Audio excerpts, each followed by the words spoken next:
Okay, and now I'm going to share my screen. Okay.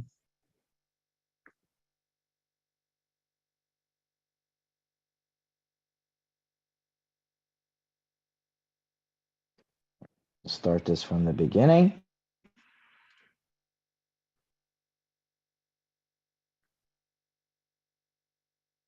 Started here.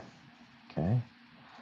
First things first, though, I want to hide this floating meeting thing.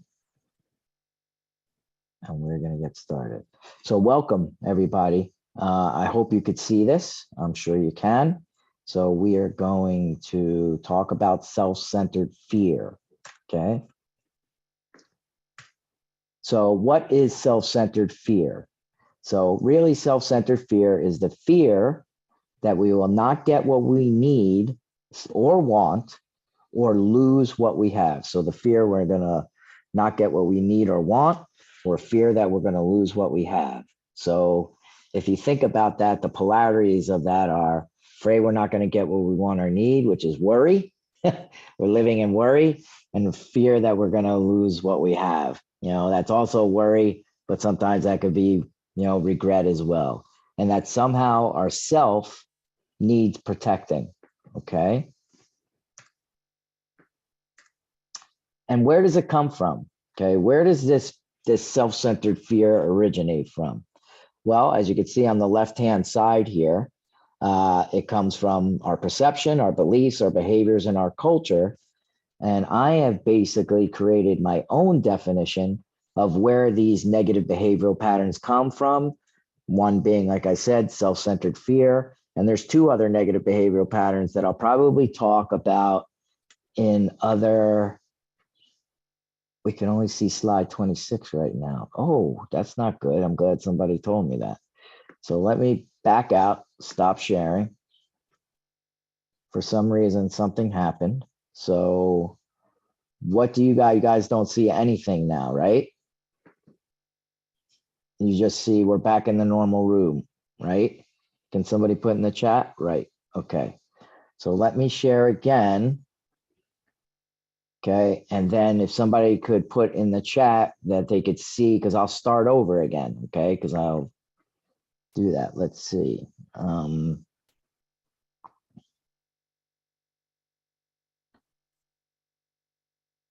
right. Hold on. I want to share this one.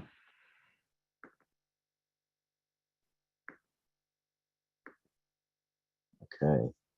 Can somebody tell me in the chat that they could see this disclaimer?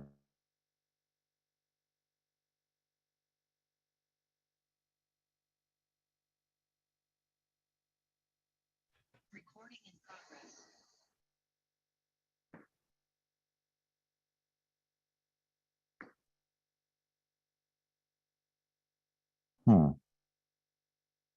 So we're having technical difficulties right now. Something is happening.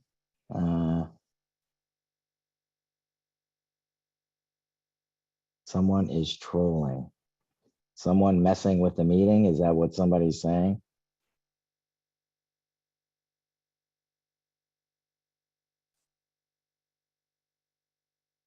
Not me. Yes, someone called you an a-hole. Yes, looks like it. So what is going on, guys? This is my biggest fear when I come into these things and do these meetings. This is what happens.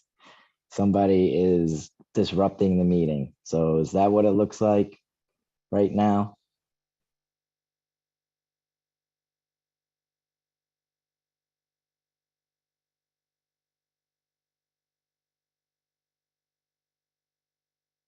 Okay.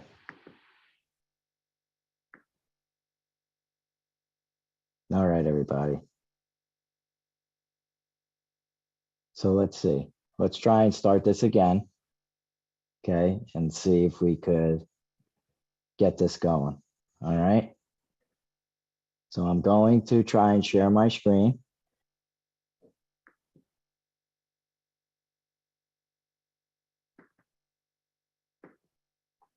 And if someone could tell me in the chat whether you could see that first slide, that would be great.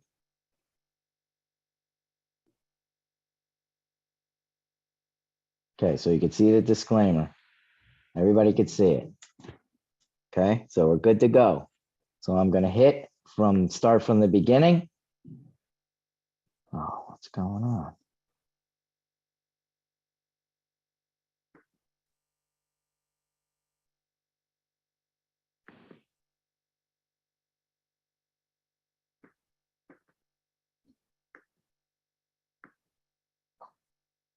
So everybody could see this, right? The disclaimer. Okay.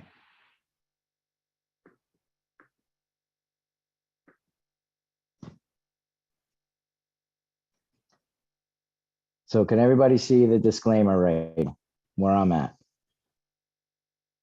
Somebody could put that in the chat. That would be great. Yes, Darlene, you could see it. Howard, you could see it. Everybody could see it. Genesis could see it. So we're good to go. All right. So I am going to start from here. Okay. I'm sorry about this, guys. I apologize. Lori, you can't see it. You can't see the disclaimer, but everybody else can. Got it. Okay, she got it. All right. Take a deep breath and we will get started. So, by participating in this virtual event, you acknowledge that my positive psychology, transformational mindset, and integrative nutrition certifications in no way are to be construed or substituted as psychological counseling or any other type of therapy or medical advice. My comments about the material are backed by scientific evidence, life experience, and expressions of my opinion. Each participant's results depend upon his or her unique learning ability, motivation, commitment, and other factors. When you participate in these virtual personal development events, you fully agree that there are no guarantees as far as specific outcomes or results you can expect from using the information you receive on or through this event. If somebody could put in the chat that we're still on track and you could see this, that would ease my anxiety and then I'll move on.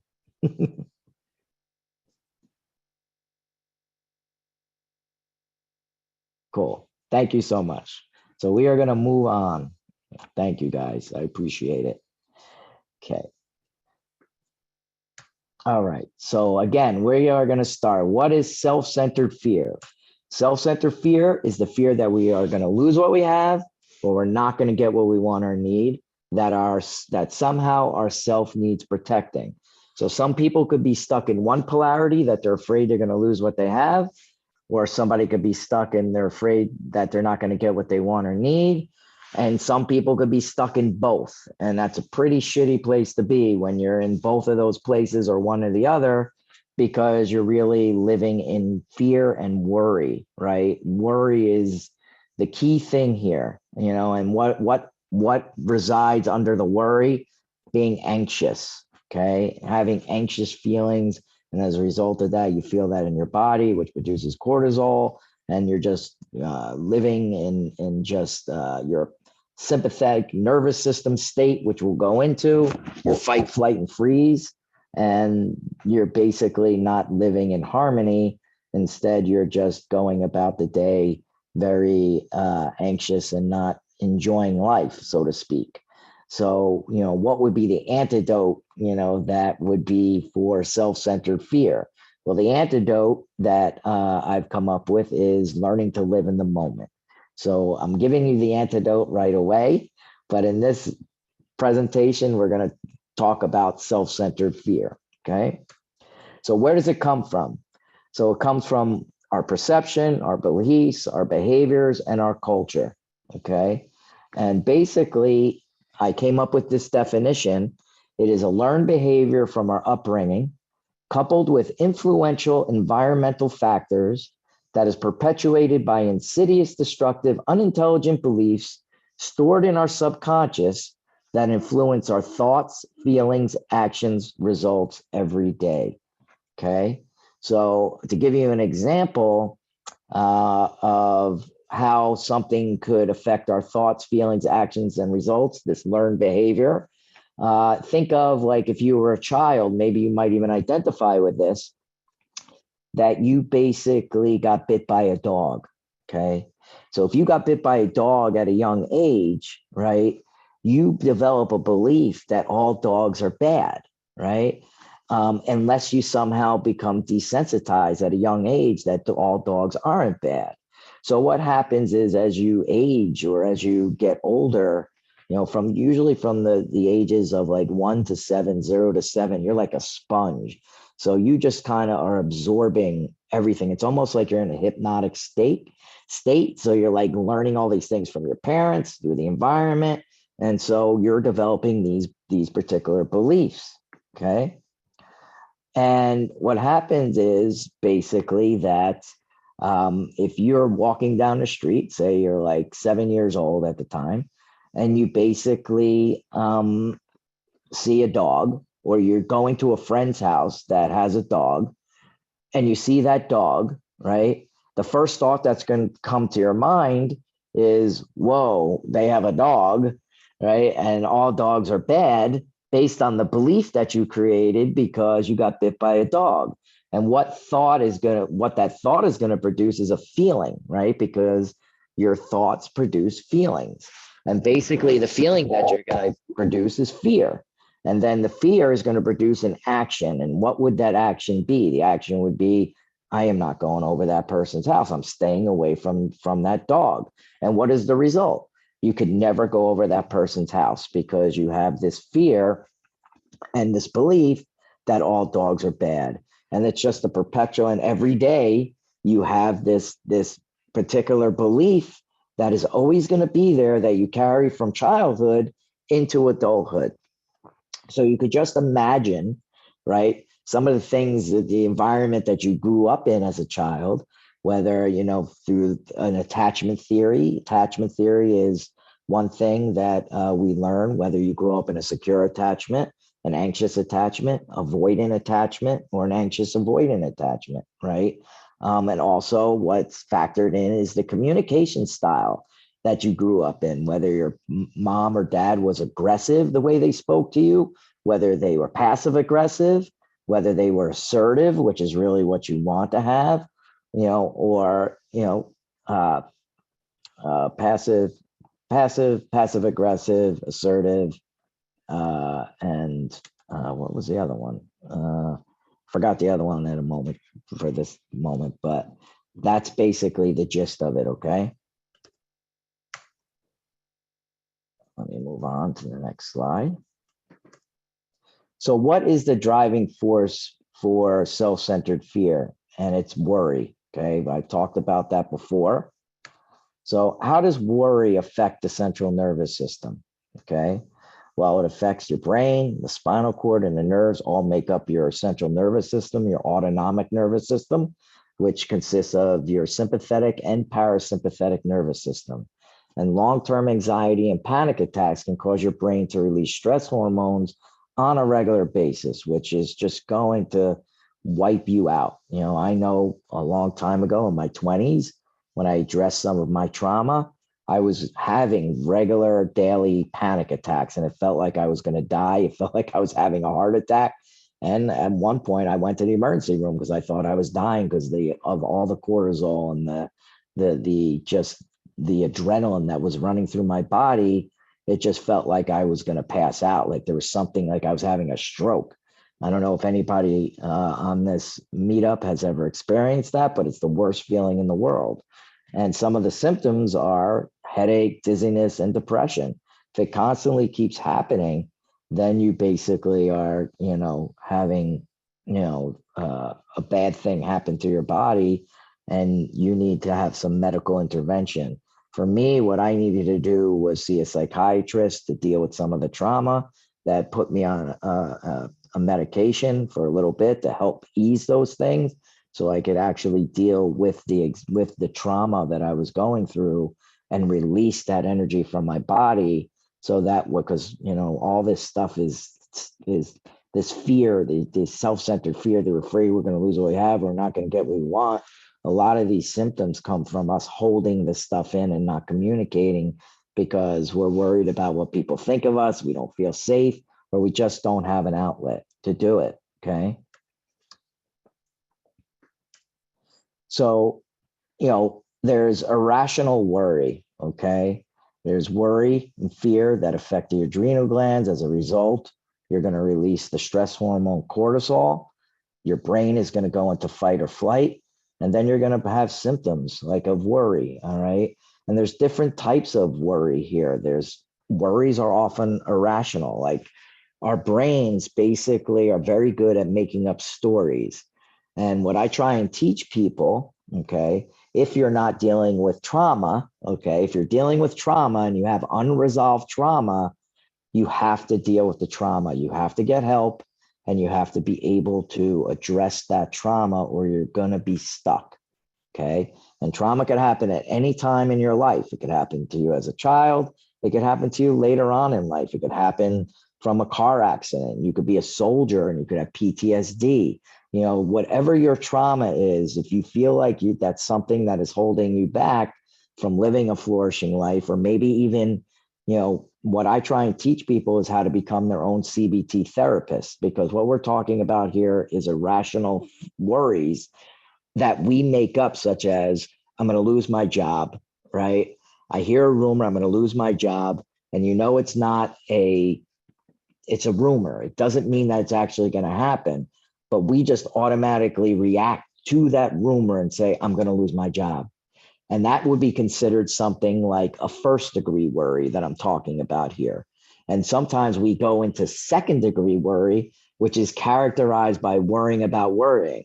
So basically, an example would be, oh, I'm going to lose my job. And then you take it even deeper and say, I'm going to lose my job. Then I'm not going to have a house. I'm going to get kicked out of my house. Then I'm not going to be able to pay my mortgage. I'm not going to have health insurance. I'm not going to have this. I'm not going to have that. And you just snowball, right, into this catastrophizing thinking where you layer upon worry onto worry.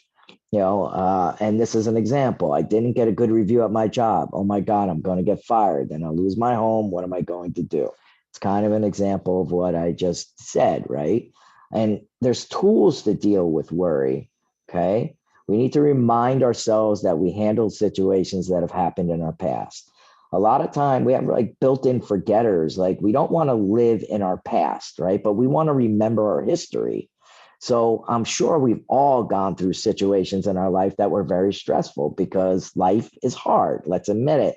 Not every day is peaches and cream. We got to do what we can to try to have a positive attitude, become selfless, not selfish, and do what we can to, try to flourish instead of survive, right? We don't want to just survive in life. We want to thrive.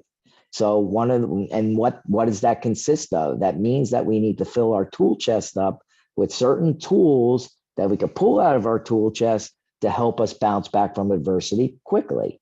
And one of the things that we're trying to emphasize here about we're afraid that we're going to lose what we have or we're not going to get what we want or need is how do we basically turn off those assumptions, right? And switch to a fact-based mindset where we become our own cognitive-based therapist, where we take that thought to court and say, what is the evidence for and what is the evidence against that thought? But in this particular bullet point, we have to look at the facts. And the facts are that we might have gone through a divorce, which was a truly traumatic event, and I just lost my job presently. Well, I went through hell with that divorce. In fact, I wasn't even the breadwinner, and I had to go back to school and get a degree in order to get a job, right? And I was able to get through that. So how did I get through that, right? And you look at that and you use your past to say, if I got through that, then I could get through this situation. Okay. We want to designate worry time. Give yourself 5 to 10 minutes to write down your worry and try and find evidence if it's legitimate concern. Sometimes we just, I'm going to talk about it later. We have these thinking traps where we just maximize an event. And sometimes we have tunnel vision where we're thinking like, oh my God, this is it. But, we need to pause. We need to use some tools such as stay present in the moment, do some mindful meditation, call a friend, go exercise, go in nature, take like 3 minutes just to breathe, like do a 4, 6, 7 breathing exercise where you breathe in for 4, count to 4, hold it for 6, breathe out your mouth for 7. Do that 10 times and then come back to it. Turn what if I worries on their head. Okay. What if I, that's more like a regret or whatever. And realize that fear of the unknown doesn't exist in nature and is a man-made concept. A lot of us don't fulfill our dreams and our pursuits because we are living in a fixed mindset rather than a growth mindset. And we make up again. It's about taking our brains to court. We make up these things, right? I'm afraid I'm going to lose what I have. I'm not going to get what I want or need. And, it's all based on like fear of the unknown, right? When you look at nature, when you look at the squirrels, they get their nuts, they do what they need to do. They don't have fear of the unknown. If you have a dog, does your dog have fear of the unknown? No, they're just a dog. See, we have been given the gift of a neocortex, right? Which separates us from those animals. And we make up these things that are just have no validity whatsoever. And we drive ourselves crazy. Okay. So what if worries? There are always two ways to look at the situation. You can think negatively about a situation or positively. The meaning we give a situation is entirely up to us. And that is true, right?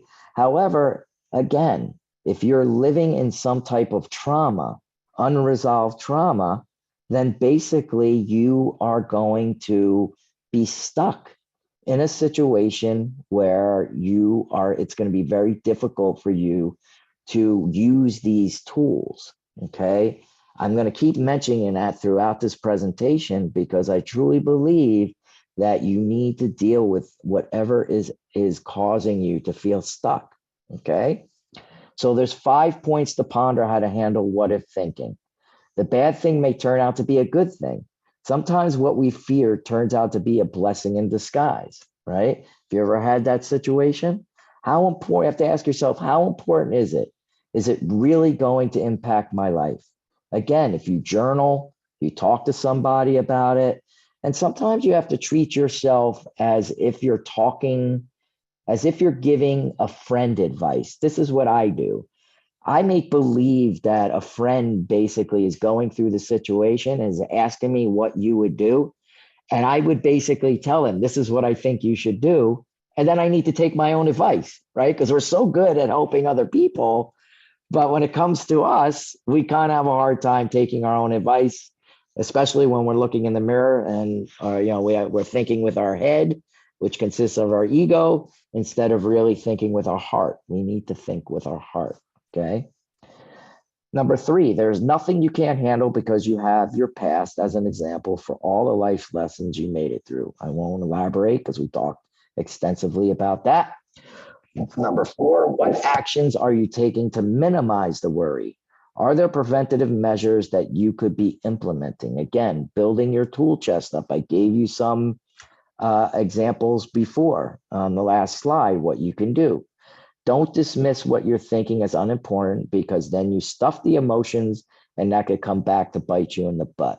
So really the key here is if we truly, truly love ourselves, right, then we need to become vulnerable. If we become truly, truly vulnerable with ourselves and we truly love ourselves, then we're not scared or worried about what other people think of us. We go out and we find people who we trust, who we could speak to, who we feel safe with, and we're able to express our emotions so we don't stuff them. Particularly hard for men because men have been taught to not share their feelings. And we need to become vulnerable because what happens if we don't, then we start getting caught in other things such as addictive behaviors to not feel the pain. And then eventually that just exacerbates the situation. You spiral down the rabbit hole, and then you wind up in the emergency room like I did, having panic attacks. So we need to learn to become vulnerable with and learn who we are, what we're about, and be introduced to our higher selves that we never knew existed, which is our true authentic selves. We're here for a reason, people. right? And here I am getting a little woo-woo. But if you think about it, of all the souls that basically could have arrived on this earth who didn't get this opportunity, and we have, being born wherever we've born into the situation that we have, why aren't we so grateful that we aren't kicking ass and doing what we can to make the best of our lives? I know that's the realization that I came to. That's why somebody asked me about Yomenga, Holistic Well-Care Advisors, looking at my story, and how I came to this place at the age 53. Well, here I am sharing these things with you because it lights me up. And I want to make sure that you live. If I can learn to live a flourishing life, I want to make sure that you do too. Okay.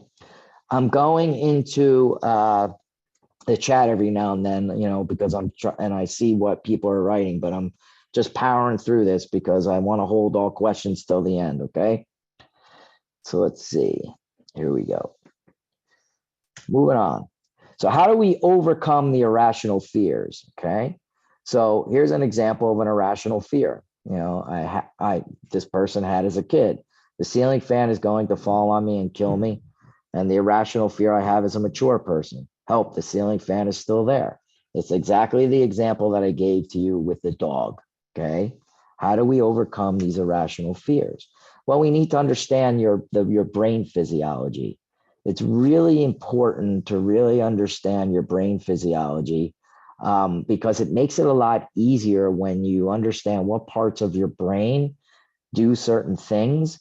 Because then when you say, oh, I'm feeling like my body's starting to feel anxious, or I'm starting to feel just whatever feeling you have or the thoughts that you're having in your brain, to understand that you're in your limbic system, which is your fight, flight, or freeze mechanism, compared with your prefrontal cortex, which is your parasympathetic nervous state, where you're able to logically reason and be able to think through things.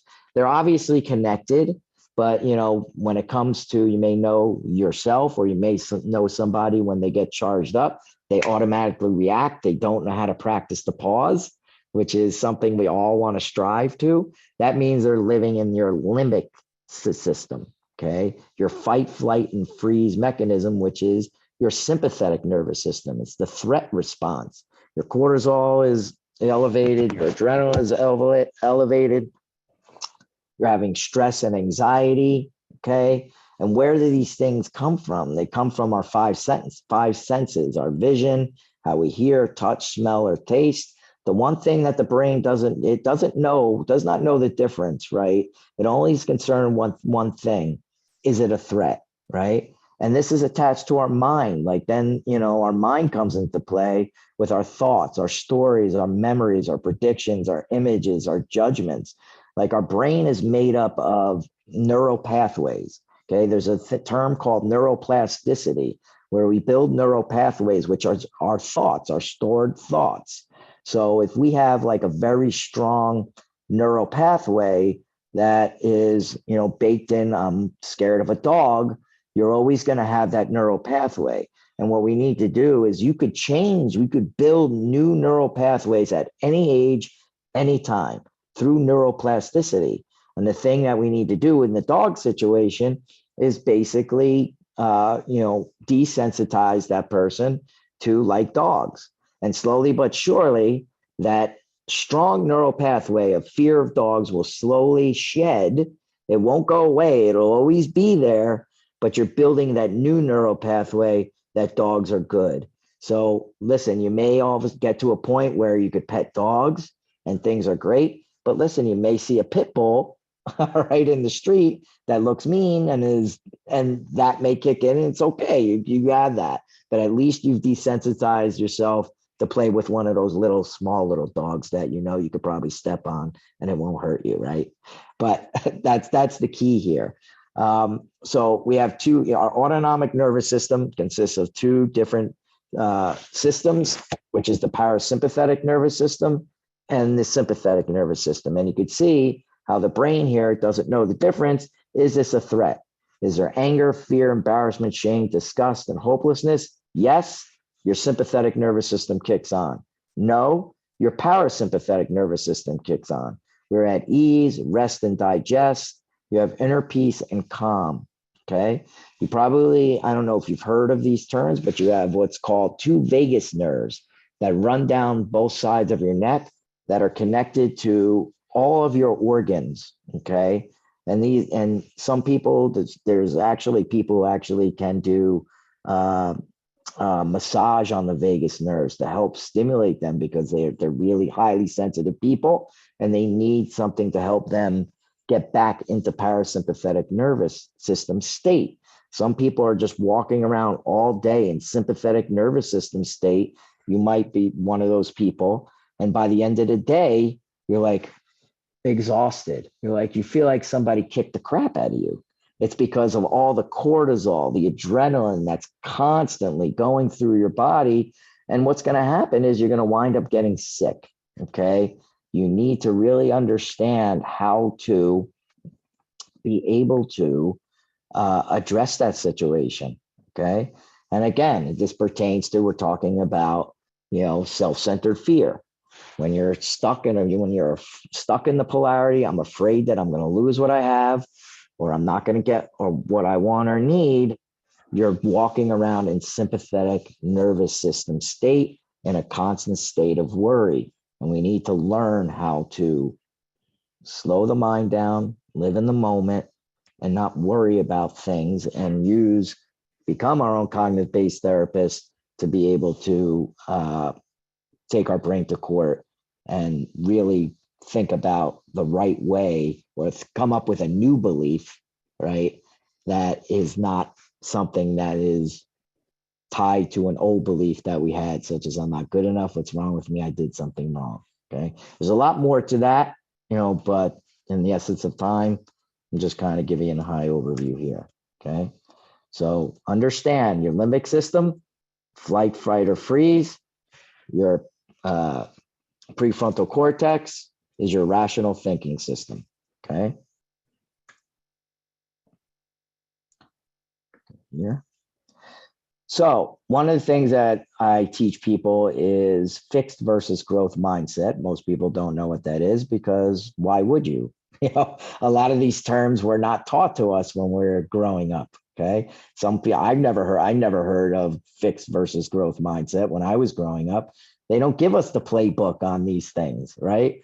Our parents do the best job that they can to give us the skills that we need in order to become functioning humans. And some of us have better luck than others, but it would be great if they started teaching this in school at a younger age so people would understand that, it's important to have a growth mindset. Okay.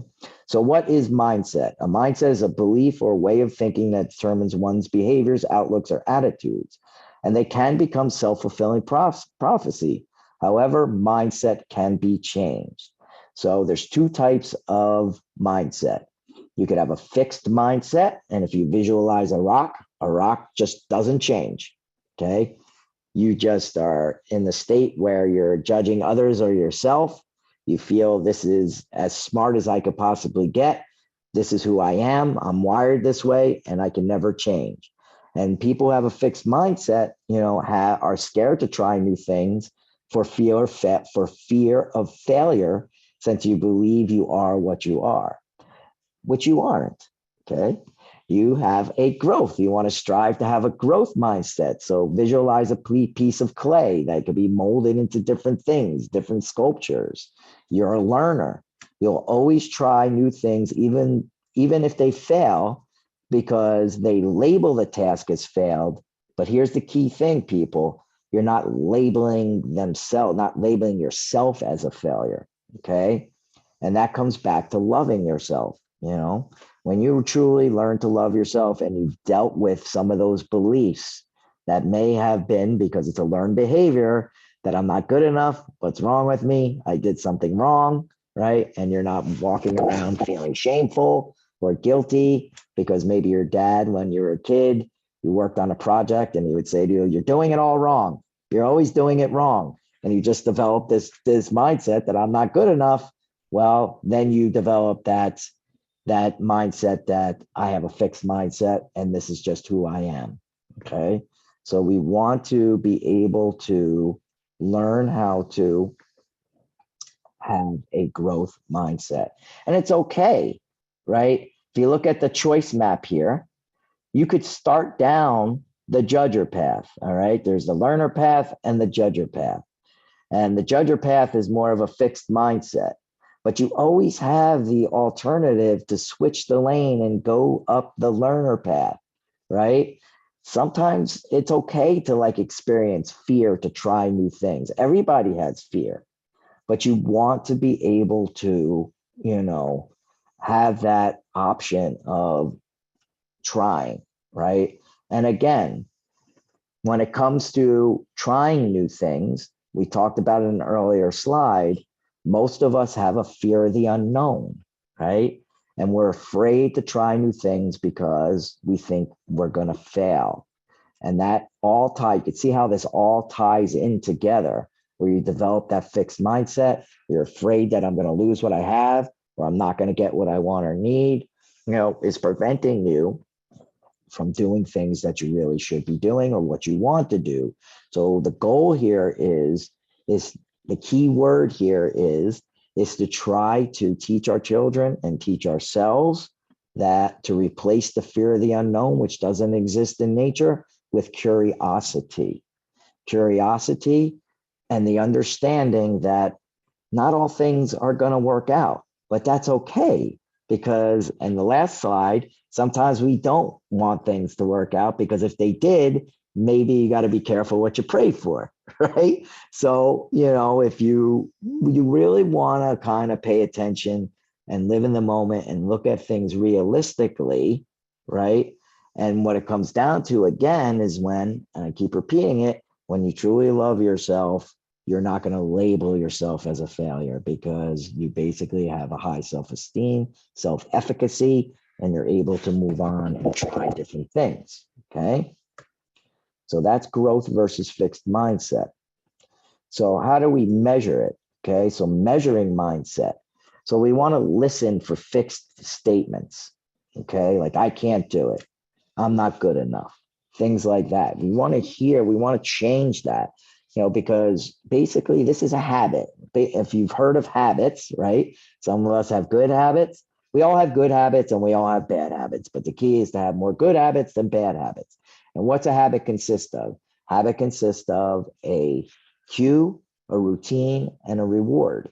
40% of our actions are basically based on habits, unconscious things that we're doing. Okay. An example would be, brushing our teeth. We just wake up, we brush our teeth. It's not something that we think about doing. We just go into the bathroom, take the toothbrush, and just, you know what I mean? But here, measuring mindset, we want to listen for fixed statements, and those can become habits, such as, I can't do it. Using the word can't. Do you know somebody in your life who always says, I can't? Maybe it's you. You want to listen for that and be like, ooh, wait a minute. That's not something I really want to continue doing. How about I make a decision to switch that to I can do it? Okay. You have resistance taking on challenges. Okay. Maybe notice that. Are you basically resistant to some things? And statements of apathy. So how do we shift to a growth mindset? Recognize you have a choice. Learn to hear your fixed mindset, right? We just talk about that. Talk back to yourself with a growth mindset, challenging the fixed mindset. Again, you could use the example that I gave you before. If a friend was to talk, like came to you with advice on the thing that you're struggling with, what would you tell your friend? Would you tell them, oh, you can't do it? Oh, you probably say, hey, why don't you just give it a try? It's okay. If it doesn't work out, it's at least you tried.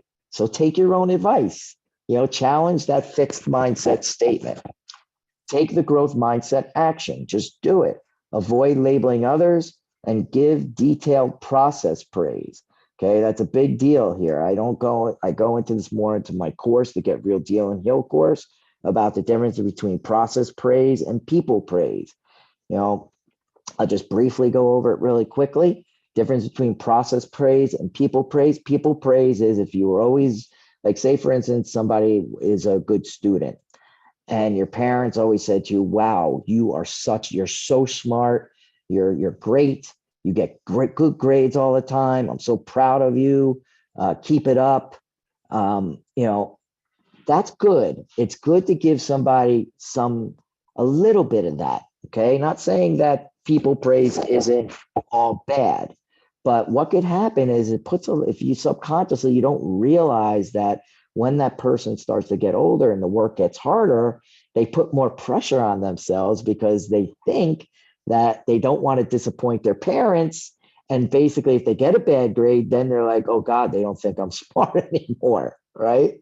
Instead of process praises, telling like your children, wow, you know, your study habits are so good. Whatever you're doing, please keep it up. Because then you're putting the onus on them to continue doing what they're doing in order to get such a good grade and to keep up with work. I hope I explain that that you understood that. Okay. All right. So yeah, here we go.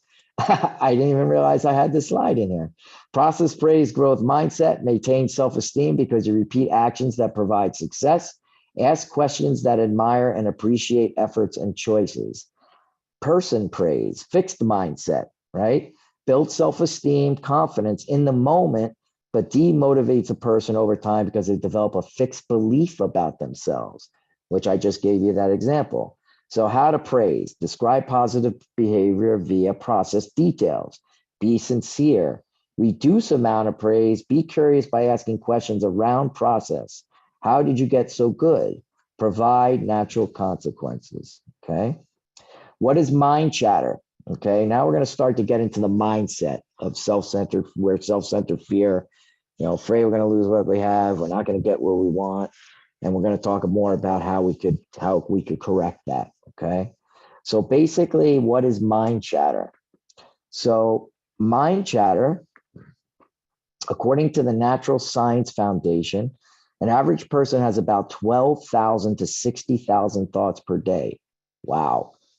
Of those, 80% are negative and 95% are repetitive thoughts. Just imagine if you are in constant worry all the time. Just imagine what your body is going through, because your thoughts affect your feelings affect your actions, and your actions affect your wait, no, your beliefs affect your thoughts affect your feelings, your actions affect your actions, and then your results. Got it. Ooh. So just imagine how you're walking around every day. I feel very blessed for me because I have sometimes repeated thoughts, but I'm able to question them really quickly and be like, oh, that's just a thought. And sometimes you just, you know, your thoughts are kind of just random. Sometimes you can't believe what you're thinking sometimes, and you have to question. It's called metacognition, is what I'm talking about. So metacognition is actually being aware of the thoughts that you're thinking and questioning them and be like, ooh, that was a weird thought and it doesn't mean anything. So just ignore it. Just make believe like it's a thought that's going into a cloud and it floats away and be like, ooh, where the hell did that come from? But, you know, we all have them. Okay. It's just the way it's natural. It's the way our brains work. Even when we meditate and we're just trying to like do breathing exercise, we may just have random thoughts. You just have to ignore them. Okay. And there's different types of thoughts. We have factual thoughts, like I'm hungry. We have fantasy thoughts. We have future thoughts, and we have judgment thoughts. Okay. And we have these things called thinking traps, which are called cognitive distortions. And thinking traps are habitual ways of thinking that stop us from flexible and accurate thinking. This is when I mentioned earlier that our limbic system is activated. When our limbic system is activated, we are in sympathetic nervous state, okay? Which means we're in fight, flight, or freeze. So here are the 7 thinking traps that most of us do almost every day and don't realize we're doing them, okay? But once you know and you do the exercise to, you know, recognize these things, once you learn something, you can't unlearn it, okay? So it's very important to remember that. So this takes work, okay? So the first one is jumping to conclusions. How many of us jump to conclusions? Believing you are certain of a meaning of a situation despite little or no evidence to support it. Boom, I'm going to lose my job because I heard a rumor. Slow down. What is the evidence? Overgeneralizing. Number two, character assassination. Look at behavior. Is there a specific behavior that explains the situation? Tunnel vision. We get so caught up focusing on the less significant details in a situation while screening out the more important aspects. Include more. What important info did I miss? Magnifying and minimizing. Errors in evaluating events in which the negative aspects of a situation are magnified while the positive aspects are minimized. We want to be even-handed. What positive events occurred? Personalizing, we do that a lot. The tendency to automatically attribute the cause of an adversity to one's personal characteristics or actions, right? Character assassination. Look outward. How did others or circumstances contribute to the situation? We're very good at externalizing, the tendency to automatically attribute the cause of adversity to other people or to circumstances, right? When we point the finger at someone, how many fingers do we have pointing back at us? We have three. Look inward. How did I contribute? That is the big one there. You know, we really need to take our own inventory, right? And when we truly love ourselves, okay, and we're vulnerable, we're not allowing self-centered fear get in the way of things or perfectionism or unrealistic expectations or trauma, and we're truly vulnerable and we love ourselves, there's no reason to get defensive. We want to have a win-win situation, okay? Sometimes we screw up. That's the whole point. When you love yourself, it's progress, not perfection. You are going to say something stupid. You are going to piss somebody off. It's just the way it is. You can't be perfect all the time. And we just have to own up to it without shame, right? Feeling shame. That goes back to some of the beliefs that we might need to change later on, which I teach people to do in my Get Real Deal and Heal course, where you become your own cognitive-based therapist, okay? So we don't live in, I did something wrong. What's wrong with me? Why don't people like me? All those crazy beliefs that we have a choice to change, okay? Mind reading, that's my hardest one, is mind reading. Assuming you know what the other person is thinking or expecting another person to know what you are thinking, okay? Speak up. Did I express myself or ask for more information? How many of us get caught up in mind reading? We're afraid to ask the person a question. We make an assumption of what they're thinking, and we wind up getting ourselves in trouble. Just look at the world right now that we live in with the divisiveness or whatever's going on. Just imagine what the world would be like if we were all open-minded and able to gather all the facts and look at everything from different perspectives instead of just going through all these different thinking traps. I think we live in a much better world if we were able to recognize these things, okay? All right. So we're talking about CBT therapy here, okay? And this is what I was talking about before on how we could become our own cognitive-based therapist. We pay a lot of money to go to therapy, right, to help us deal with certain situations. And I love therapy. I've sat on the couch many times to deal with my trauma and to deal with some of the things I had to deal with over the years in my 20s. And I would, again, if you're dealing with some type of trauma, childhood trauma, or any type of trauma, you need to go get help and do some things in order to get yourself free from that trauma, okay? So that way you can learn this tool to become your own cognitive-based therapist, okay? So basically, cognitive-based therapy is about changing your perceptions. Your thoughts, what we think affects how we feel and act. Behaviors, what we do affects how we think and feel. And emotions, what we feel affects how we think and act, okay? So very important here. And there's different components for cognitive-based therapy. There's adversity, belief, consequence, disputing evidence, evaluation, and rational brain, okay? So this is very important, okay? And it's not hard to learn. If I can learn it, anybody could learn it. It's just something that people were just not taught how to do this, okay? So what does cognitive-based therapy and what does each thing mean, okay? So there's a thing called the activating event. When trigger, okay, whatever the event is, and we're going to have an example of this, okay, the next slide. Can you practice the pause and not react to your negative mind chatter? Okay, we talked about the thinking traps. So a thinking trap is usually an activating event. And then we have to look at the consequences, okay? Identify emotional feeling that is activated. And this is scientific, this has been proven scientifically that it takes 90 seconds for a chemical process to happen in the body, okay, for you to feel a feeling an emotion. After that, any remaining emotional response is just the person choosing to stay in that emotional loop, which is called rumination.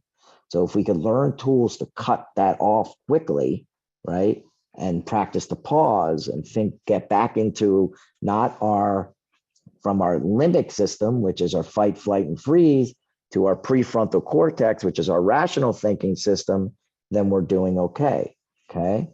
It consists of beliefs. Can you identify the trigger associated with the past state or future thinking? I'm not good enough.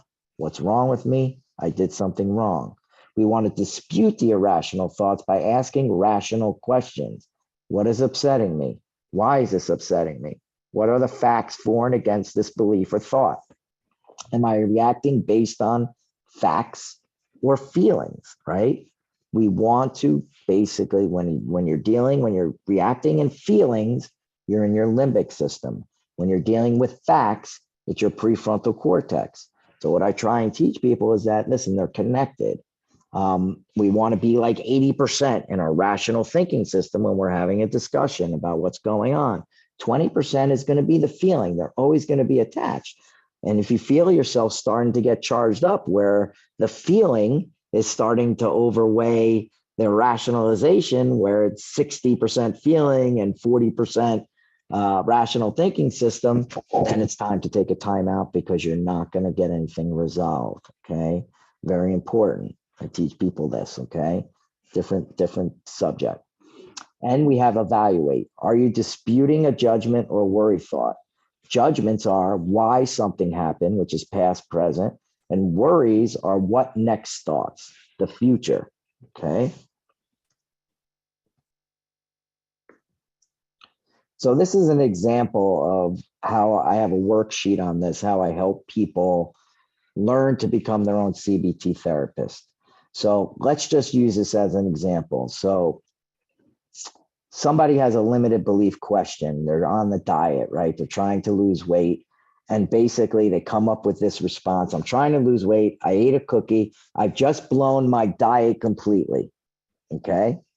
So there's certain limiting belief words that are associated with self-centered fear. Anything less than, I always have to, I always need to, why can't I should have, I must, now I'm, okay? We want to identify, we want to get real, right? We want to feel and identify the emotion or feeling that we're experiencing with that statement. I'm trying to lose weight. I ate a cookie. I've just blown my whole diet completely, right? What would that be? It'd probably be anxiety, probably like, oh my God, I just blew my whole, maybe there might be some shame in there from your past because you haven't dealt with some shame. You might feel insecure. And what is the thinking trap that's associated with that, right? I've just blown my whole diet completely. It's probably a couple. I'm jumping to conclusions and personalizing, right? I'm being really hard on myself and I'm jumping to conclusions. So you write that down, okay? And then we want to deal. We use questions to help develop factual evidence to dispute it, right? What we just talked about in the last slide. We need to develop factual evidence so we could evaluate and dispute that thought that we had.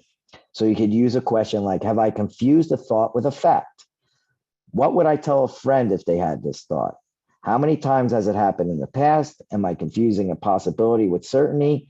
It may be possible. Is it likely? Is it true? And now we have to heal. Okay. Notice the thing here, get real, deal, and heal. That's my course. So this is how I made it. So, we want to basically take our brains to court. Our brains are like, like if if you've been to or you watch law shows, everything's based on evidence in court. everybody be in jail if we didn't have that, right? We have to go by the evidence, or everybody be in jail. If everybody just went on feeling, there'd be nobody that would be innocent. They'd all be guilty. Okay. So we need to, when we come up and we're questioning our thought in real time, okay, it's called real time resilience skills. We need to find the evidence for and the evidence against. You can't make assumptions. It's not assumption for belief and assumption against belief. No, it's evidence for the belief. Okay. So you come up with some of the evidence for the belief. From that, I just ate one cookie and I just blow my whole diet. What is the evidence for the belief? I just ate one cookie. The cookie was 300 calories. My pants feel tighter around the waist. Okay. 3 factual statements. That's the evidence for. What's the evidence against that belief? And this is the key here. The evidence against, okay, will help you formulate a new one, because usually you could come up with some evidence against that is totally going to blow that limited belief question that you had out of the water. I only had one cookie in 7 days. I'm still under my caloric intake per the diet requirements because I added up all the calories for the day. And lastly, I'm 1 pound lighter than yesterday, and I'm mistaking fat for muscle because I used the calipers to check my fat to muscle ratio compared with yesterday's results. So based on that, those 2 columns there, what would be your new belief? My new belief would be, I really didn't blow my diet. In fact, I should be happy. I'm still on track. In fact, I'm doing better than I anticipated, which gives me leeway to have a treat once in a while. So instead of I just blew my whole diet, you kind of just shifted your whole mindset to like, wow, I could actually have a cookie once a week and I'm still on track. So I don't have to be so hard on myself. So this is how you have to learn to teach yourself how to become your own CBT therapist in order to not just fly off the handle and react, all right, to situations, and pertaining especially to self-centered fear. I'm afraid I'm not going to get what I want, or afraid I'm going to lose what I have. In this particular case, afraid I'm going to lose what I have is I just blow my whole diet completely and I'm going to go back to the weight that I always have been. Okay. Additional tools: replace fear of the unknown with curiosity. So facing worry head on. So again, designate worry time. Give yourself 5 to 10 minutes to write down your worries. Has many advantages. It clears your mind and readies it for decision making. Step away from it. Put some music on. Listen to a podcast. Listen to some music. Go out in nature. Just do something that will help you bring you back to the present moment. Your underlying emotions will be revealed as a result of it. It gives you a history of your progress and a reminder how you addressed the worry in the past. Okay. Because again, once you learn how to build this tool chest, you learn something that can't be unlearned. Gives you time and space so you can take a break and come back to address the worry. It helps you take action to address the worry to see if there's any validity for the worry. Again, use your CBT practice. Find the evidence for and the evidence against. What emotion, what thinking trap is causing you to come up with this crazy notion that you made up that has no validity to it? Maybe it does. Maybe it does have validity. Who knows? But go through the exercise. Okay. Use your past again as your greatest weapon. Carl Sagan, you have to know the past to understand the present. Okay. Your past is your greatest weapon. Carl Sagan said that. Think of an adversity from your past that brought up a similar worry. Review the story as if you're the observer watching a movie from start to finish. Again, we have to become the observer of our thoughts. Okay. What were the feelings and meaning you were giving to the situation? Write it down. What did you do to address the situation? And what new belief did you create? Okay. So overcoming the fear of the unknown. I love Wayne Dyer. I used to watch his shows when I was like 16 or 17 years old on PBS. I love Wayne Dyer. He's one of my inspirations. Wayne Dyer says it best. Our fear of the unknown is not based on reality. Our fear of the unknown is just a whole pile of self-limiting beliefs based on what we think may happen and not on what is our reality. How true is that? Okay. And here are some things. Understand your fear. Fear is hardwired into our biology. It is. We have to have it in order for us to feel safe. If somebody's holding up a gun, right, we got to protect ourselves. We use it for fight, flight, or freeze, but not for fear of the unknown. Okay. Understand the difference between fear of the unknown and actual fear. Find the cause of your fear. What negative experiences from your past are you associating this belief with? Question the fear. Is it a legitimate fact-based fear or a fear that has no evidence? No evidence, then your belief is false and the opposite is true. Come back to the present moment. Ground yourself in the here and now.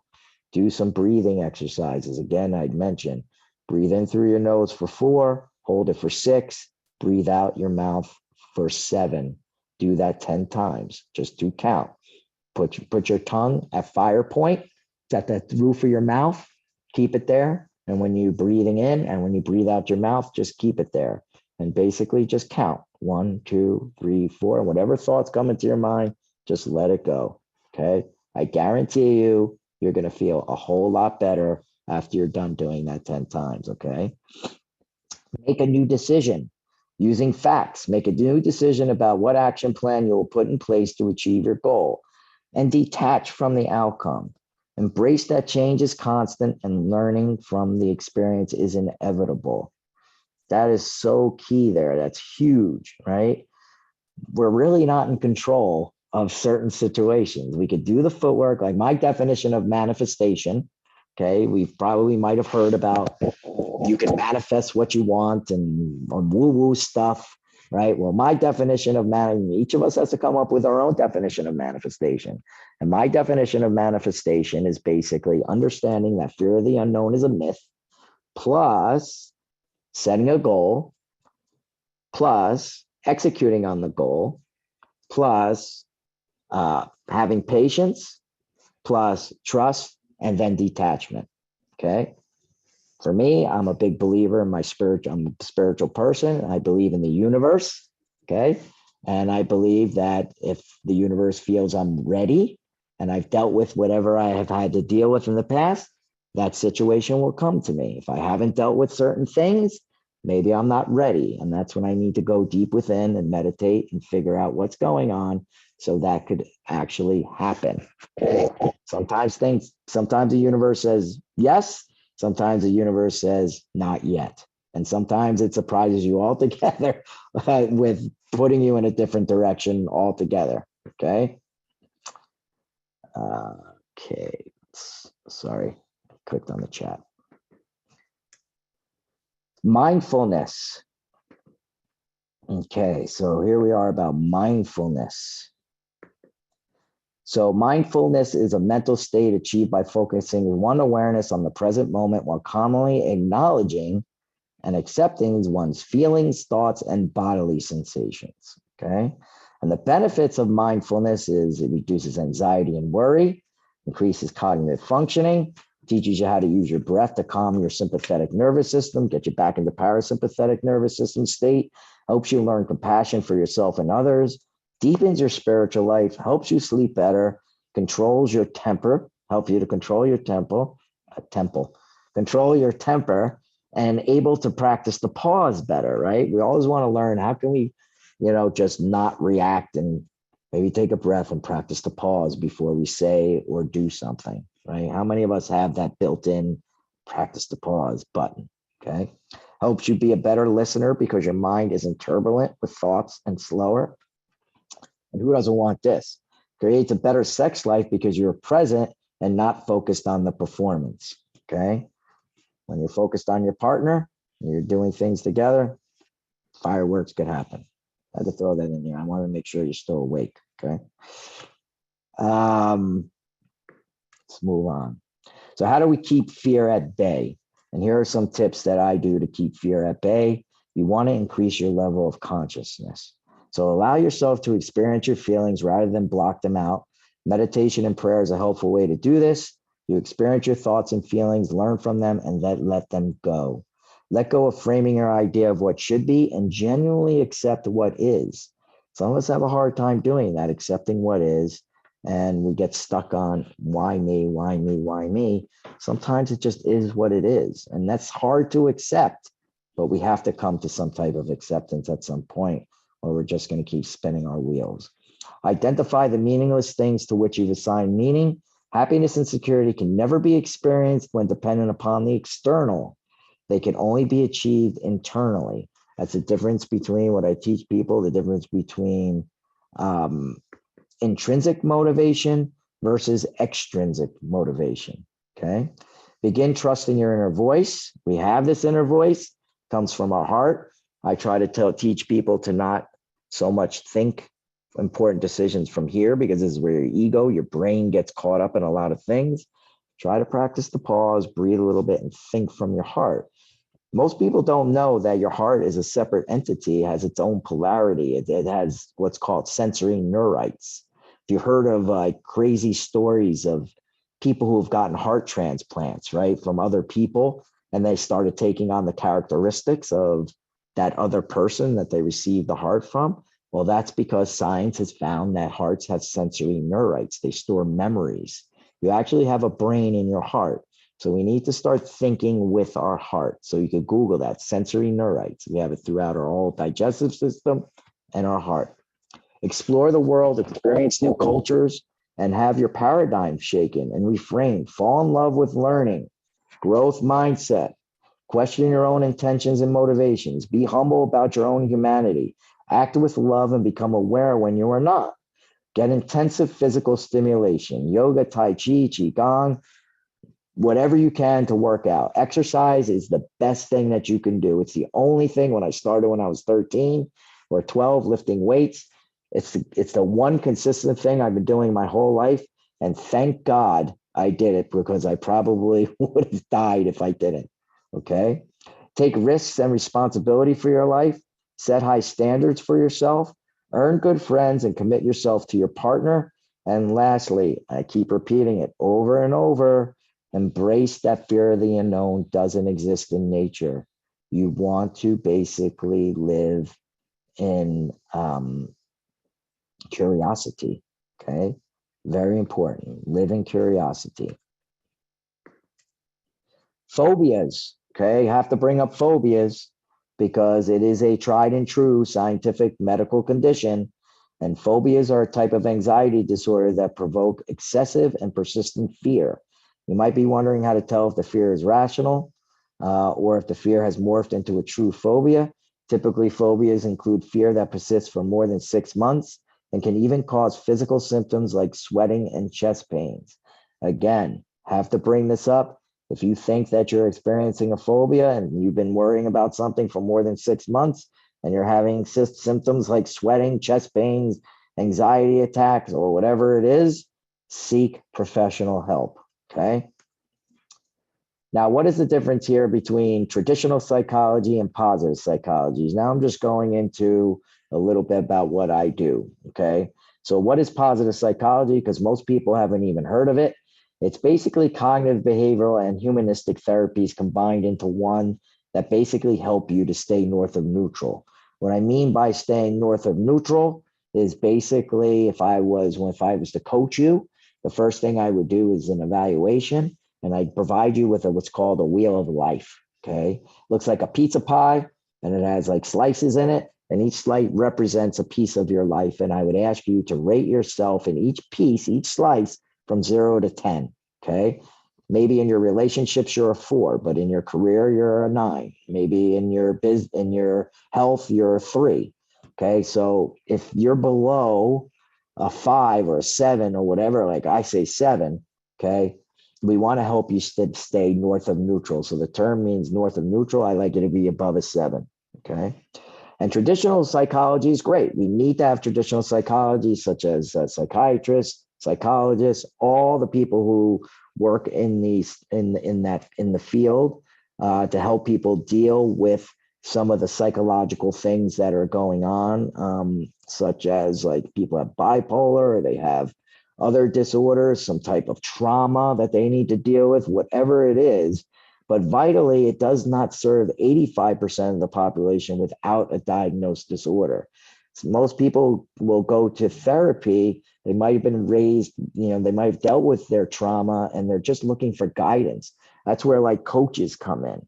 okay, where you're just kind of thinking like, okay, I've been to therapy, and this is why I got into positive psychology, because I went to therapy. I dealt with my trauma, but I was never taught all these different concepts. I was kind of wandering around like, what's next? What's my passion in life? Like, what am I supposed to do? Because nobody gave me that playbook or guidance. All I got was like, okay, what do I want to do? Right. And so that's why it's important for me to, be able to educate, especially people between the ages of 20 and 29, they're called Vicenarians, to really understand some of these concepts, right? Because I just feel like if I would have been taught these concepts, I would have made probably much different decisions when I turned 30, which I believe are the most important decision making years, where you decide, do I want to get married? Do I want to have children? Where do I want to live? What career do I want to go into? Right? Because your 20s, you're trying to figure things out. So, what positive psychology focuses on what's right and aims to create more well-being, happiness, and life satisfaction. It's a study of human flourishing.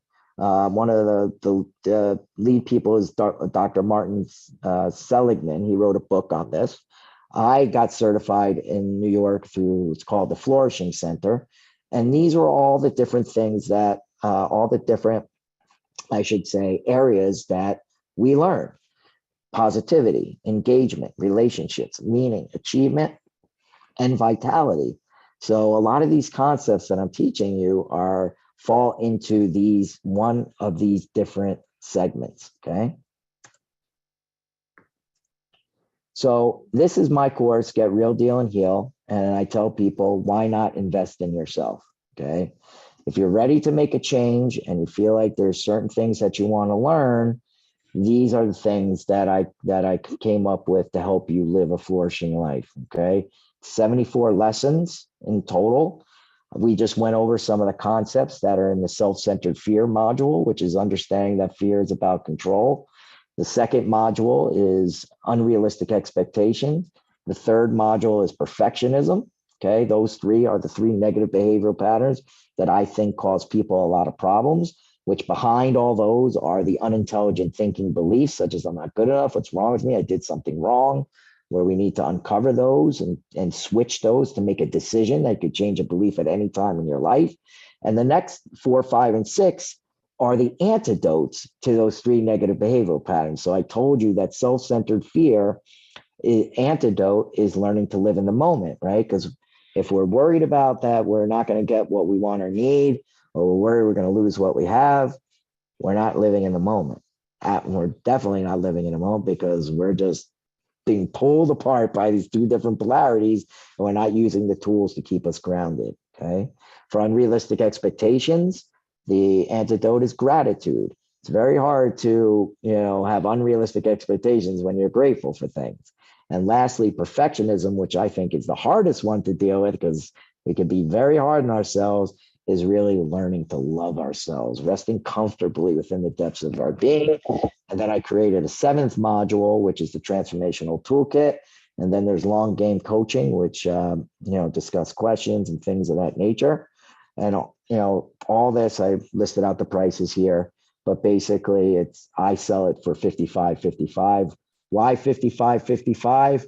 Well, if you Google $55.55, in spiritual terms, it's like an angel number, and it has to do with personal growth. So that's why I like that. That's just my woo-woo thing, 55.55. And after each module, there's an option. If you want to have one coaching session to go over the material, that's a add-on, and it would be $5.55. Okay. So just wanted to give you that option. So I want to thank you for listening. This is my website, holisticwellcare.coach. I put it in the chat.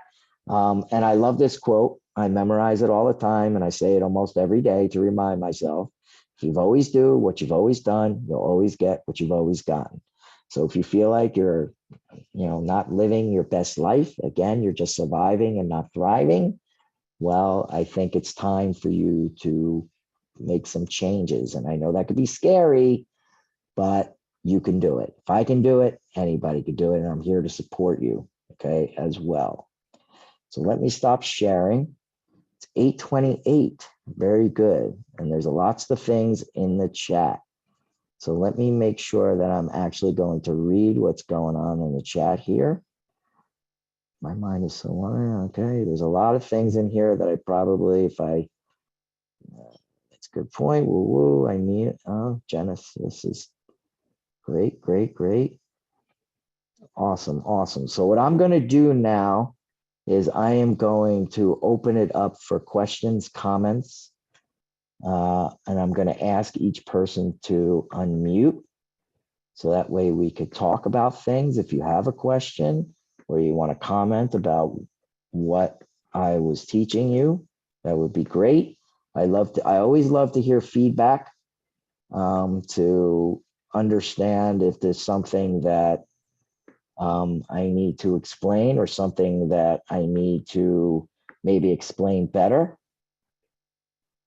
So if anybody wants to comment, please do so, or I'm going to give you a half hour back to your life because it's 8:29. I usually try and finish by 8, but I went over. I was really pumping. I was really into it here. So anybody have any comments, questions, concerns, or announcements? You could unmute yourself. Julie, I saw Yeah. you. There was a page that went by way too fast. It was between the page with additional tools and Okay. understand your fear. It was your past is your greatest weapon is the It's note. Carl Sagan, the one with Carl Sagan.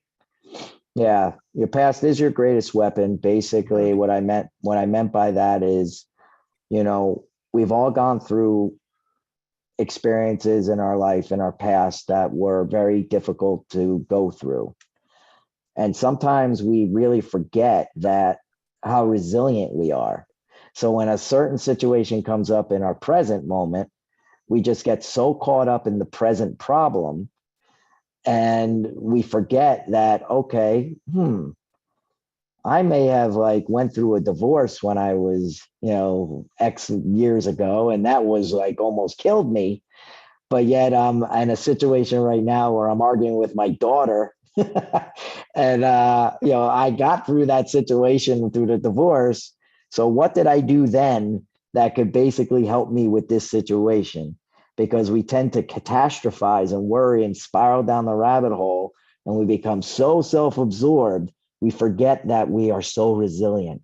So what I mean by basically using your past as your greatest weapon, and I think that was Carl was trying to tell us, is that you're a lot stronger than what you give yourself credit for.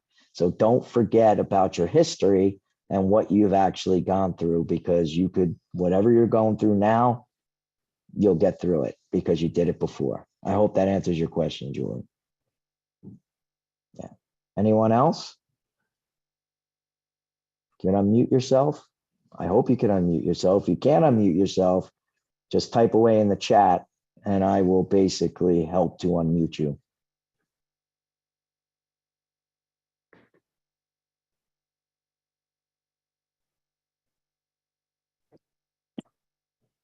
Hi, this is Dee from New York. Hey Dee, how are you? Hi. I wanted to find out, I really want to be able to listen to the recording one more time just to let it all sink in. It was a lot of useful, Right, real a lot of helpful, information. and that you were teaching us, and I'm extremely grateful. Do you think that you would be able to share it with us? That way we could play it again and kind of process it a little bit slower? Yes, I always share it. So you might have missed that in the beginning, but in Sorry. this, no, it's okay. It's a good question because maybe somebody else might have missed it. I always record these. The only one that I wouldn't record is if we're discussing trauma, because sometimes people might share some of their trauma. And I think what was discussed in the meeting should stay in the meeting. So, that I won't record, because if people weren't in the meeting, then they don't need to hear somebody else's trauma, because everybody who was in the meeting basically kind of read the disclaimer and understands what the situation is. But these educational things that we talk about and the guests who come on to teach you things, like next week, we're going to have Dr. Deborah Gill back about weight. Those things are recorded. They usually take about 24 hours for me to get the recording out to you. I put it in the chat for the actual event. So if you go back onto the meetup, the meetup actual, the Holistic Wellcare Advisors group, go back into the past event. It'll be in the chat and it'll also be in the comment. And I also send it out via email as well. So, but I need to be able to get it from Zoom. I download it from Zoom. Once it's downloaded from Zoom, then I upload it to my Google Drive. And then once my Google Drive processes it, then I make it, instead of restricted, I make it a shared link. And then I give you the link so you could rewatch it. Okay. Because I also want people, there's like 70 something people that signed up for this. And some people are paying the $25 subscription and they can't, like, there's people from all over the world that are in this group. And it's just a time zone difference, or, you're busy with your kids or whatever it is. I want to make sure that people get the recording. It's very important that people get the recording. I can't unmute myself, D said, so I am going to click again, unmute you. Can you unmute yourself? I clicked unmute. I'm clicking ask to unmute. I hope that, Yeah, the setting, it updated itself again. Okay, thank you. I appreciate Okay. it. all right, Thank good. For explaining the process to us. I greatly appreciate everything that you're doing for us. This has been a really great experience for me. I love everything that you've been teaching us. So just, I don't know, keep up the good work. I really think that you're changing lives. Oh, thank you, D. I really appreciate that. Like, you just made my night. I well up a little bit when people say that, because I truly am passionate about this, and it makes me feel good to do it. And I really want my kids. I have a 19-year-old and a 16-year-old, and I really want those boys to grow up to be great men. Because I didn't have a great upbringing, so I want them to grow up to be, great men. And if I could be a good example for them, then hopefully they'll make the world a better place too. And I also want you to, I always look at these things as a ripple effect. You're here because you want to learn. And when you learn something and you become better, then you could help somebody else become better. And hopefully we can, be change agents and be shining examples for each other. So thank you for that. And thank you, Dee, for saying that. I appreciate that. Anyone else? It's 8:36. I'm going to give you a 5-second countdown, because if nobody else is going to speak, I'm going to go have dinner. So anybody else have anything else they want to share? They could raise your hand if you want. You can wave at me and say, no, don't leave me yet. I want to say something. No? All right, guys and gals, thank you so much. Recording will be out in 24 hours. And if you have any questions, comments, or concerns on my website, okay, if you want more information about my Get Real Deal and Heal course, on holisticwellcare.coach, on my one-on-one coaching page, I offer a free 60-minute consultation. I tell people all this all the time. Take advantage of it. Hop on a call. We'll hop on a call and I'll discuss this all with you, okay? No strings attached. Like, I'm not selling anything. I just want people to get better and live a flourishing life. But if you need some extra information, please take advantage of it and book that one-on-one, okay? All right, everybody. Take care. Enjoy. Ciao.